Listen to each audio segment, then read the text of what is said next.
अच्छा, जो लास्ट ਆਪਾਂ ਸਟੱਡੀ ਕੀਤਾ ਸੀ, ਅਸੀਂ ਕੀਤਾ ਸੀ ਸਟਰਕਚਰਡ ਇੰਗਲਿਸ਼ ਤੇ ਡਿਸੀਜਨ ਟੇਬਲ। ਦੋ ਚੀਜ਼ਾਂ ਆਪਾਂ ਡਿਸਕਸ ਕਰ ਚੁੱਕੇ ਸੀਗੇ। ਹੁਣ ਜਿਹੜਾ ਸਾਡਾ ਲਾਸਟ ਟੌਪਿਕ ਰਹਿੰਦਾ ਡਿਸਕਸ ਕਰਨ ਵਾਲਾ, ਉਹ ਹੈਗਾ ਡੇਟਾ ਡਿਕਸ਼ਨਰੀ ਤੇ ਡਿਸੀਜਨ ਟਰੀ।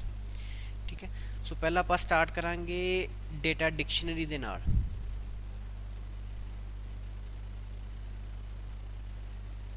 ਠੀਕ ਹੈ, ਡੇਟਾ ਡਿਕਸ਼ਨਰੀ ਨੋਰਮਲੀ ਜਿੱਦਾਂ ਸਾਡੇ ਕੋਲ ਇੱਕ ਡਿਕਸ਼ਨਰੀ ਹੁੰਦੀ ਹੈ ਇੰਗਲਿਸ਼ ਦੀ, ਉਹਦੇ ਵਿੱਚ ਕੀ ਹੁੰਦਾ ਕਿ ਤੁਹਾਡੇ ਕੋਲ ਇੰਗਲਿਸ਼ ਦੇ ਵਰਡਸ, ਸਪੈਸ਼ਲ ਵਰਡਸ ਜਿਹੜੇ ਕਹਿ ਲਓ ਵੀ ਜਿਨ੍ਹਾਂ ਦੇ ਮੀਨਿੰਗ ਨੋਰਮਲੀ ਲੋਕਾਂ ਨੂੰ ਨਹੀਂ ਪਤਾ ਹੁੰਦੇ, ਉਹਨਾਂ ਨੂੰ ਆਰਗੇਨਾਈਜ਼ ਕੀਤਾ ਹੁੰਦਾ, ਉਹਨਾਂ ਨੇ ਪ੍ਰੋਪਰ ਦੱਸਿਆ ਹੁੰਦਾ। ਅਗਰ ਤੁਸੀਂ ਥੋੜੀ ਆਕਸਫੋਰਡ ਦੀ ਡਿਕਸ਼ਨਰੀ ਯੂਜ਼ ਕਰੋਗੇ ਜਾਂ ਕੋਈ ਹੋਰ ਬੈਟਰ ਡਿਕਸ਼ਨਰੀ ਯੂਜ਼ ਕਰੋਗੇ ਤਾਂ ਉਹਨਾਂ ਨੇ ਇਹ ਵੀ ਦੱਸਿਆ ਹੁੰਦਾ ਕਿ ਅਗਰ ਤੁਸੀਂ ਇੱਕ ਵਰਡ ਉਹਦਾ ਮੀਨਿੰਗ ਕੀ ਹੈ, ਅਗਰ ਇਹਨੂੰ ਐਜ਼ ਅ ਵਰਬ ਦੀ ਤਰ੍ਹਾਂ ਯੂਜ਼ ਕਰੋਗੇ ਤਾਂ ਕੀ ਹੋਊਗਾ, ਅਗਰ ਐਜ਼ ਅ ਐਡਜੈਕਟਿਵ ਦੀ ਤਰ੍ਹਾਂ ਯੂਜ਼ ਕਰੋਗੇ ਤੇ ਕਿਸ ਤਰ੍ਹਾਂ ਯੂਜ਼ ਕਰ ਸਕਦੇ ਹੋ। ਮਤਲਬ ਉਹਨੇ ਕੀ ਕੀਤਾ ਹੁੰਦਾ, ਉਸ ਪਰਟੀਕੂਲਰ ਵਰਡ ਨੂੰ ਪੂਰਾ ਡਿਟੇਲ 'ਚ ਦੱਸਿਆ ਹੁੰਦਾ ਕਿ ਇਹਨੂੰ ਕਿੱਦਾਂ ਕਿੱਦਾਂ ਯੂਜ਼ ਕਰ ਸਕਦੇ। ਈਵਨ ਕਈ ਵਾਰ ਤਾਂ ਉਹਨਾਂ ਨੇ ਐਗਜ਼ਾਮਪਲਸ ਵੀ ਦਿੱਤੀਆਂ ਹੁੰਦੀਆਂ ਕਿ ਅਗਰ ਇਹਨੂੰ ਐਜ਼ ਅ ਐਡਜੈਕਟਿਵ ਯੂਜ਼ ਕਰਨਾ ਤਾਂ ਇਸ ਤਰ੍ਹਾਂ ਕਰ ਸਕਦੇ ਹੋ, ਅਗਰ ਐਜ਼ ਅ ਨਾਊਨ ਯੂਜ਼ ਕਰਨਾ ਤਾਂ ਇਸ ਤਰ੍ਹਾਂ ਕਰ ਸਕਦੇ ਹੋ। ਠੀਕ ਹੈ, ਸੋ ਉਸੇ ਤਰ੍ਹਾਂ ਹੁਣ ਆਪਾਂ ਇੱਥੇ ਡੇਟਾ ਡਿਕਸ਼ਨਰੀ ਬਣਾਉਣੀ ਹੈ। ਡੇਟਾ ਡਿਕਸ਼ਨਰੀ ਦਾ ਮਤਲਬ ਕੀ ਹੈ ਕਿ ਜੋ ਵੀ ਸਾਡੇ ਕੋਲ ਟਰਮਸ ਹੋਣਗੀਆਂ, ਟਰਮਸ ਮਤਲਬ ਜਿਹੜੇ ਬਿਜ਼ਨਸ ਦਾ ਆਪਾਂ ਸਿਸਟਮ ਇਨਫੋਰਮੇਸ਼ਨ ਸਿਸਟਮ ਬਣਾ ਰਹੇ ਹਾਂ, ਠੀਕ ਹੈ, ਉਹ ਆਪਣੀ ਕੋਈ ਟਰਮਸ ਯੂਜ਼ ਕਰਦੇ, ਕੁਛ ਉਹ ਟਰਮੀਨੋਲੋਜੀਜ਼ ਯੂਜ਼ ਕਰਦੇ, ਕੁਛ ਸਪੈਸ਼ਲ ਵਰਡਸ ਯੂਜ਼ ਕਰਦੇ ਆ, ਉਹਨਾਂ ਨੂੰ ਆਪਾਂ ਪ੍ਰੋਪਰ ਡਿਫਾਈਨ ਕਰਦੇ ਕਿ ਉਹਨਾਂ ਦਾ ਮਤਲਬ ਕੀ ਹੈਗਾ।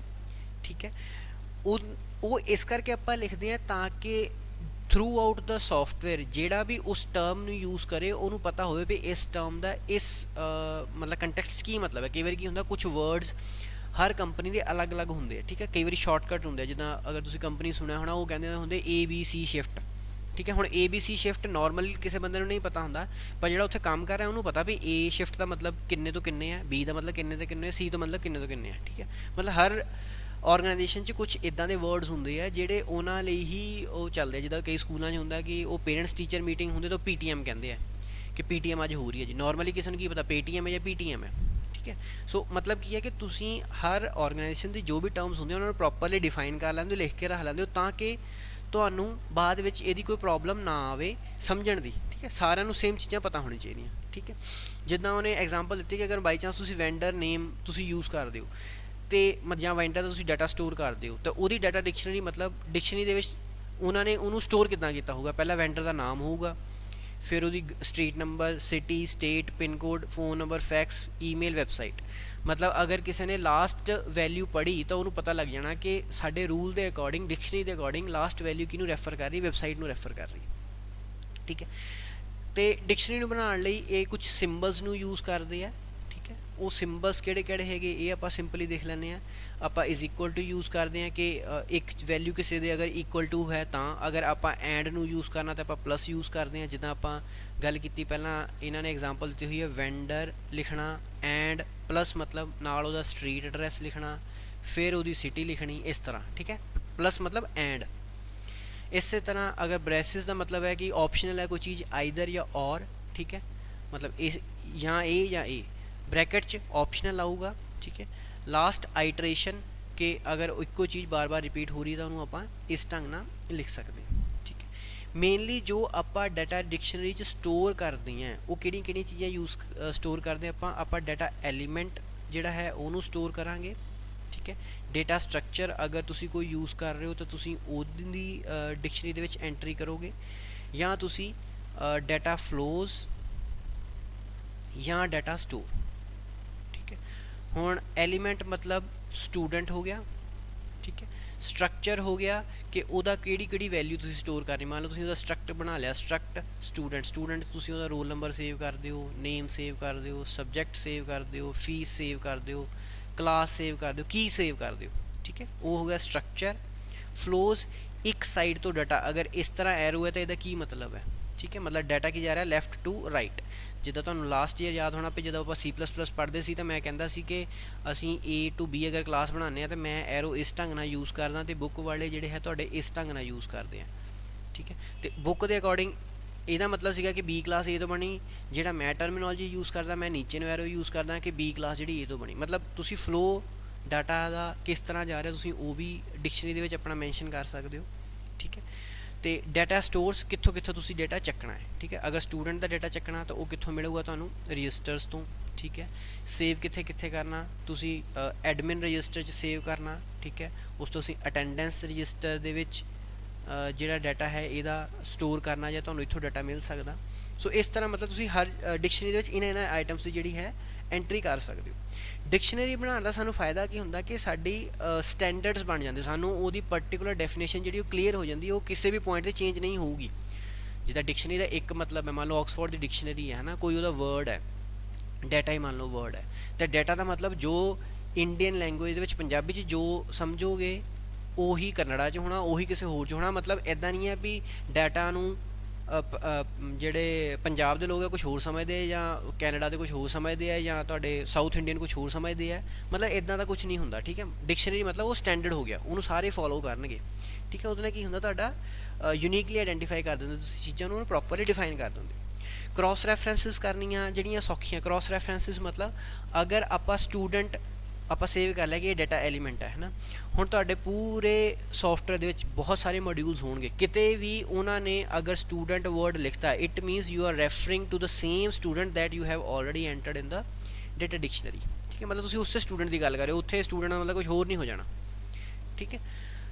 ਉਸ ਤੋਂ ਬਾਅਦ ਕੀ ਹੈ ਕਿ ਕਿਉਂਕਿ ਤੁਸੀਂ ਉਹਦਾ ਡੈਫੀਨੇਸ਼ਨਸ ਵਗੈਰਾ ਪ੍ਰੋਪਰਲੀ ਰੱਖ ਲਈਆਂ ਅਤੇ ਤੁਹਾਨੂੰ ਮੇਨਟੇਨੈਂਸ ਕਰਨ ਨੂੰ ਸੌਖੀ ਹੈ। ਮਤਲਬ ਤੁਹਾਨੂੰ ਕੱਲ੍ਹ ਨੂੰ ਕਿਸੇ ਨੂੰ ਕੋਈ ਪ੍ਰੋਬਲਮ ਆਉਂਦੀ ਹੈ ਕਿਸੇ ਟਰਮ 'ਚ, ਜਾਂ ਉਹਨੂੰ ਲੱਗਦਾ ਵੀ ਇਹਦਾ ਮਤਲਬ ਆਹ ਨਿਕਲਦਾ, ਅਤੇ ਉਹ ਈਜ਼ੀਲੀ ਸਿਰਫ ਡਿਕਸ਼ਨਰੀ ਨੂੰ ਰੈਫਰ ਕਰਕੇ ਆਈਡੈਂਟੀਫਾਈ ਕਰ ਸਕਦਾ ਕਿ ਇਹਦਾ ਮਤਲਬ ਇਹ ਹੈ। ਮਤਲਬ ਸਾਰੇ ਜਿਹੜੇ ਔਨ ਦਾ ਸੇਮ ਪੇਜ ਰਹਿਣਗੇ, ਇੱਦਾਂ ਨਹੀਂ ਹੈ ਵੀ ਕੋਈ ਬੰਦਾ ਉਹਦਾ ਕੁਛ ਹੋਰ ਮਤਲਬ ਕੱਢ ਰਿਹਾ, ਕੋਈ ਉਹਦਾ ਹੋਰ ਮਤਲਬ ਕੱਢ ਰਿਹਾ, ਉਹਦਾ ਮੀਨਿੰਗ ਔਰ ਉਹਦੀ ਡੈਫੀਨੇਸ਼ਨ ਜਿਹੜੀ ਹੈ ਥਰੂ ਆਊਟ ਦ ਆਰਗੇਨਾਈਜੇਸ਼ਨ ਉਹ ਸੇਮ ਰਹੂਗੀ, ਠੀਕ ਹੈ।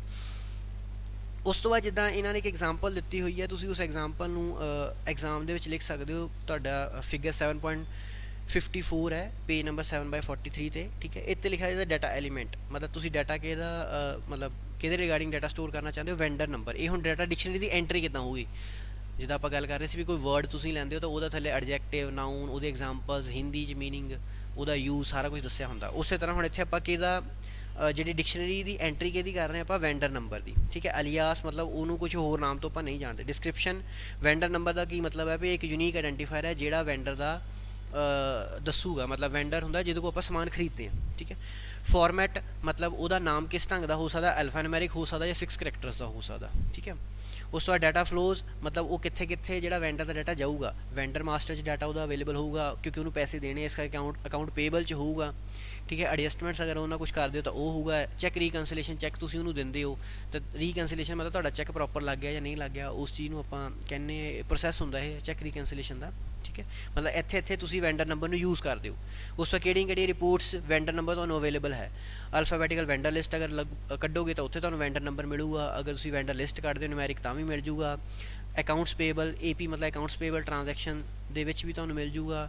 ਅਗਰ ਕੋਈ ਆਈਟਮ ਓਪਨ ਹੈ ਮਤਲਬ ਜਿਹਨੂੰ ਤੁਸੀਂ ਖਰੀਦਣਾ ਚਾਹੁੰਦੇ ਹੋ, ਠੀਕ ਹੈ, ਅਤੇ ਉਹਦੇ ਦੇ ਵਿੱਚ ਵੀ ਤੁਹਾਨੂੰ ਵੈਂਡਰ ਦਾ ਨੰਬਰ ਮਿਲੂਗਾ। ਇਸ ਤਰ੍ਹਾਂ ਮਤਲਬ ਕਿੱਥੇ ਕਿੱਥੇ ਤੁਹਾਨੂੰ ਵੈਂਡਰ ਦਾ ਨੰਬਰ ਮਿਲ ਸਕਦਾ ਉਹ ਤੁਹਾਨੂੰ ਦੱਸਦਾ। ਮਤਲਬ ਵੈਂਡਰ ਨੰਬਰ ਜਿਹੜਾ ਵਰਡ ਹੈ ਜਾਂ ਕਹਿ ਲਓ ਇਹ ਡਾਟਾ ਐਲੀਮੈਂਟ ਹੈ, ਕਿੱਥੇ ਕਿਹੜੀ ਰਿਪੋਰਟ 'ਚ ਆ ਸਕਦਾ। ਹੁਣ ਕੱਲ੍ਹ ਨੂੰ ਮੰਨ ਲਓ ਤੁਹਾਡੇ ਚੈੱਕ ਰਜਿਸਟਰ ਦੇ ਵਿੱਚ ਕੋਈ ਨੰਬਰ ਆ ਗਿਆ, ਠੀਕ ਹੈ, 6 ਕਰੈਕਟਰ ਅਲਫਾਨੁਮੈਰਿਕ ਨੰਬਰ ਆ ਗਿਆ। ਹੁਣ ਤੁਹਾਨੂੰ ਸਮਝ ਨਹੀਂ ਆ ਰਿਹਾ ਵੀ ਕਿਹਦਾ ਇਹ, ਕੀ ਚੀਜ਼ ਹੈ ਇਹ, ਮਤਲਬ ਕਿਹਨੂੰ ਰੈਫਰ ਕਰ ਰਿਹਾ ਇਹ, ਆਈਟਮ ਦਾ ਨਾਮ ਹੈ ਜਾਂ ਵੈਂਡਰ ਦਾ ਨਾਮ ਹੈ ਜਾਂ ਕਿਹਦਾ ਨਾਮ ਹੈ। ਤਾਂ ਤੁਸੀਂ ਈਜ਼ੀਲੀ ਜਿਹੜਾ ਹੈ ਅਗਰ ਡਾਟਾ ਡਿਕਸ਼ਨਰੀ ਤੁਹਾਡੇ ਕੋਲ ਅਵੇਲੇਬਲ ਹੋਊਗੀ ਤੁਸੀਂ ਉਹਦੇ ਵਿੱਚ ਈਜ਼ੀਲੀ ਸਰਚ ਆਊਟ ਕਰ ਲਓਗੇ ਵੀ ਇਸ ਰਿਪੋਰਟ ਦੇ ਵਿੱਚ ਕਿਹੜੇ ਜਿਹੜੇ ਹੈ ਕਾਲਮ ਕਿਹਨੂੰ ਰੈਫਰ ਕਰ ਰਹੇ ਹੈ। ਜਾਂ ਅਗਰ ਕਨਵਰਸਲੀ ਤੁਸੀਂ ਉਲਟਾ ਵੀ ਕਰ ਸਕਦੇ ਹੋ ਵੀ ਤੁਸੀਂ ਅਲਫਾ ਨੂਮੈਰਿਕ ਨੰਬਰ ਦੇਖੋਗੇ ਵੀ ਕਿਹਨੂੰ ਅਸਾਈਨ ਹੁੰਦਾ, ਵੈਂਡਰ ਨੰਬਰ ਨੂੰ ਹੁੰਦਾ, ਸਟੂਡੈਂਟ ਨੂੰ ਹੁੰਦਾ, ਕਿਹਨੂੰ ਹੁੰਦਾ, ਠੀਕ ਹੈ। ਅਤੇ ਉਹ ਅਗਰ ਸਟੂਡੈਂਟ ਨੂੰ ਵੀ ਮੰਨ ਲਓ ਅਲਫਾ ਨੂਮੈਰਿਕ ਕਰੈਕਟਰ ਹੀ ਹੁੰਦਾ ਹੈ, ਬਟ ਕੀ ਉਹ ਇਸ ਰਿਪੋਰਟ 'ਚ ਆਊਗਾ, ਚੈੱਕ ਰਜਿਸਟਰ ਦੀ ਰਿਪੋਰਟ 'ਚ ਆਊਗਾ ਜਾਂ ਨਹੀਂ ਆਊਗਾ, ਮਤਲਬ ਤੁਹਾਨੂੰ ਡਾਟਾ ਡਿਕਸ਼ਨਰੀ ਦੀ ਹੈਲਪ ਨਾਲ ਕਲੀਅਰ ਹੋ ਜਾਂਦਾ, ਠੀਕ ਹੈ। ਨੈਕਸਟ ਜਿਹੜਾ ਹੈਗਾ ਤੁਹਾਡਾ ਹੈ ਡਿਸੀਜਨ ਟਰੀ, ਠੀਕ ਹੈ। ਇਹ ਲਾਸਟ ਹੈ ਤੁਹਾਡਾ ਸਟਰਕਚਰਡ ਐਨਾਲਿਸਿਸ ਟੂਲ, ਠੀਕ ਹੈ। ਡਿਸੀਜਨ ਟਰੀ ਦਾ ਮਤਲਬ ਕੀ ਹੈ, ਸਿੰਪਲੀ ਇੱਕ ਦਰਖਤ ਦੀ ਤਰ੍ਹਾਂ, ਇੱਕ ਪੇੜ ਦੀ ਤਰ੍ਹਾਂ, ਜਿੱਦਾਂ ਉਹਦਾ ਪਹਿਲਾਂ ਇੱਕ ਕੁਛ ਰੂਟਸ ਹੋਣਗੀਆਂ, ਫਿਰ ਉਹਦੀਆਂ ਕੁਛ ਬ੍ਰਾਂਚਿਸ ਹੋਣਗੀਆਂ, ਅੱਗੇ ਬ੍ਰਾਂਚਿਸ ਦੀ ਫਰਦਰ ਬ੍ਰਾਂਚਿਸ ਹੋ ਸਕਦੀਆਂ। ਉਸੇ ਤਰ੍ਹਾਂ ਤੁਹਾਡੇ ਇੱਥੇ ਜਿਹੜੀਆਂ ਹੁਣ ਬ੍ਰਾਂਚਿਸ ਆ ਉਹ ਕਿਹਨੂੰ ਰਿਪਰੈਜ਼ੈਂਟ ਕਰਨਗੀਆਂ, ਸਿਰਫ ਕੰਡੀਸ਼ਨਸ ਨੂੰ, ਠੀਕ ਹੈ।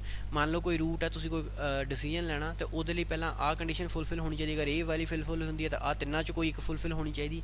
ਇਸ ਤਰ੍ਹਾਂ ਤੁਸੀਂ ਨੀਚੇ ਨੂੰ ਇਹਨੂੰ ਲੈ ਕੇ ਜਾ ਸਕਦੇ ਹੋ, ਠੀਕ ਹੈ। So it defines the condition as a sequence of left to right test, ठीक है। हुणे मैं तुहानूं टॉप टू बॉटम बना के दस्सिया, पर टैक्नीकली जदों तुसीं इहनूं रिप्रजेंट करदे हो तुसीं इस तरह रिप्रजेंट करदे हो लैफ्ट टू राइट, मतलब लैफ्ट वाली कंडीशन अगर आ वाली सैटिस्फाई होगी फिर तुसीं आ वालियां अगलियां चार जिहड़ियां ये चैक करनियां।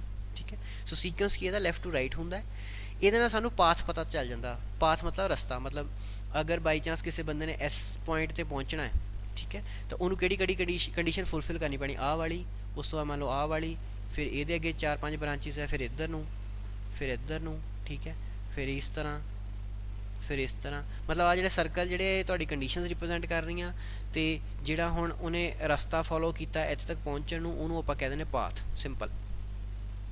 ठीक है। सो आपां नूं अगर डिसीजन ट्री है तो आपां नूं रस्ता लभना सौखा। तुसीं एक डिसीजन ट्री नूं मैप की तरह लै सकते हो, जिद्दां तुहानूं अगर चंडीगढ़ तक तुसीं जाना या तुसीं दिल्ली तक जाना है तो अगर तुहाडे कोल मैप है तो तुहानूं ईजीली पता लग जांदा भी आपां किहड़ा रस्ता फॉलो करना। तुसीं गूगल मैप यूज़ कीता होना, वो ईवन शॉर्टकट रस्ते भी दस दिंदा, विदाउट ट्रैफिक भी दस दिंदा, तो वो सारे की है वो सिर्फ ट्री की तरह ही रिप्रजेंट कर रहे भी इस पॉइंट तो इस पॉइंट पर जाओगे तो इन्ना किलोमीटर पऊगा, अगर इस पॉइंट तो दूसरी पॉइंट जाओगे तो इन्ना किलोमीटर पऊगा। ठीक है। सो इस तरह तुहाडा जिहड़ा डिसीजन ट्री जिहड़ा वो बनता है। ठीक है। टैक्नीकली आप इनू की कह दें कि it is a graphical technique. ठीक है। वैसे सारियां जिहड़ियां आप अजे तक स्टडी कर रहे हैं मैक्सीमम ग्राफिकल है, सिर्फ एक डाटा डिक्शनरी नूं छड्ड के। सो ये एक ग्राफिकल टेक्नीक है that is use to represent the conditions and actions कि उन्होंने उत्ते किहड़ी किहड़ी कंडीशन साडे कोल अवेलेबल है तो उन्होंने उत्ते एक्शनस किहड़े किहड़े होणगे इन सीक्वेंस। सीक्वेंस भी नाल दसदा है। सीक्वेंस मतलब अगर सीक्वेंस च फॉलो करदे हो तो नाल तुहानूं की पता चल जांदा, पाथ भी पता लग जांदा कि किहड़े रस्ते नूं आपां फॉलो करना। ठीक है। सो ये भी क्योंकि सीक्वेंस आप फॉलो कर रहे हैं इस करके तो ये पता लग जाना कि पहले नंबर पर किहड़ी कंडीशन है, सैकेंड नंबर पर किहड़ी कंडीशन है, थर्ड नंबर पर किहड़ी कंडीशन है, सानूं कंडीशन सारियां जिहड़ियां वो पता लग जांदियां। ठीक है।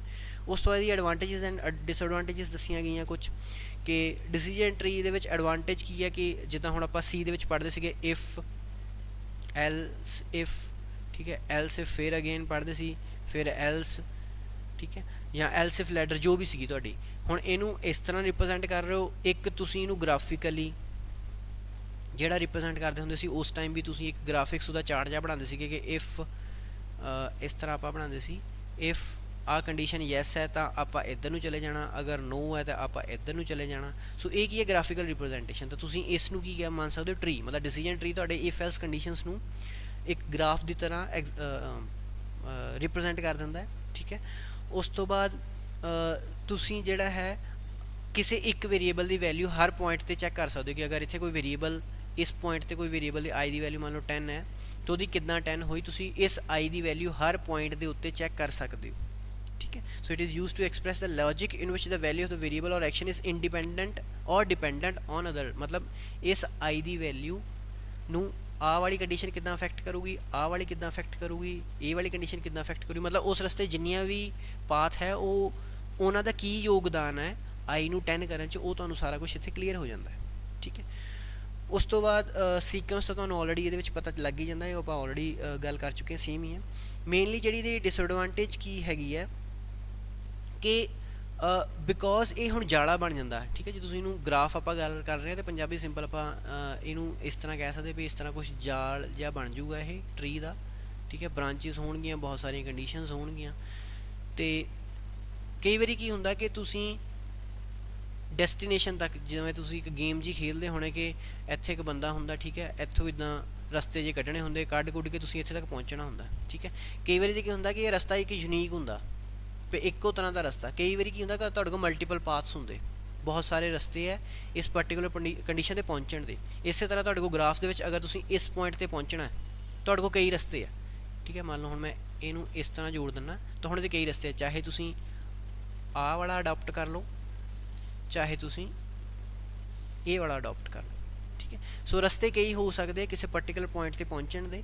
ठीक है। सो कई बारी की हुंदा कि सानूं अगर तुहाडे कोल डिसीजन ट्री है तुहानूं बेस्ट पाथ जिहड़ा वो पता नहीं लगता क्योंकि तुहाडे कोल रस्ते बहुत ज़्यादा है। सो अगर तुसीं बेस्ट पाथ लभना फिर तुहानूं कोई फर्दर कोई होर एल्गोरिदम या कोई कैलकुलेशन करनी पैनी है।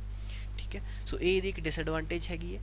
दूसरा की है कि क्योंकि स्टार्टिंग दे विच तां जिहड़ा ट्री है जो तुहाडा तुसीं सॉफ्टवेयर बनाते हो तो मॉड्यूल्स तुहाडे थोड़े होंदे, जिद्दां जिद्दां तुहाडे मॉड्यूल्स वधदे जाणगे तुहाडा डिसीजन ट्री जिहड़ा वो एक्सपैंड होंदा जाऊगा, बहुत उहदा जिहड़ा साइज़ वधदा जाऊगा।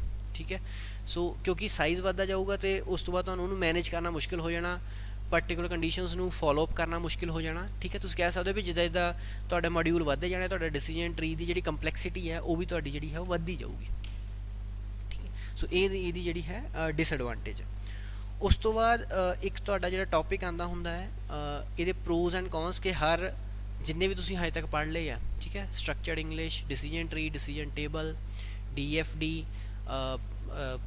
ਜਿਹੜਾ ਆਪਾਂ ਪ੍ਰੋਗਰਾਮ ਡਿਜ਼ਾਈਨ ਲੈਂਗੁਏਜ ਪੜ੍ਹੀ ਸੀ, ਜਿੰਨੇ ਵੀ ਇਹ ਤੁਹਾਡੇ ਸਟਰਕਚਰਡ ਐਨਾਲਿਸਿਸ ਟੂਲਸ ਹੈ, ਇਹਨਾਂ ਹਰੇਕ ਦੇ ਆਪਣੇ ਆਪਣੇ ਫਾਇਦੇ, ਆਪਣੇ ਆਪਣੇ ਨੁਕਸਾਨ ਹੈ।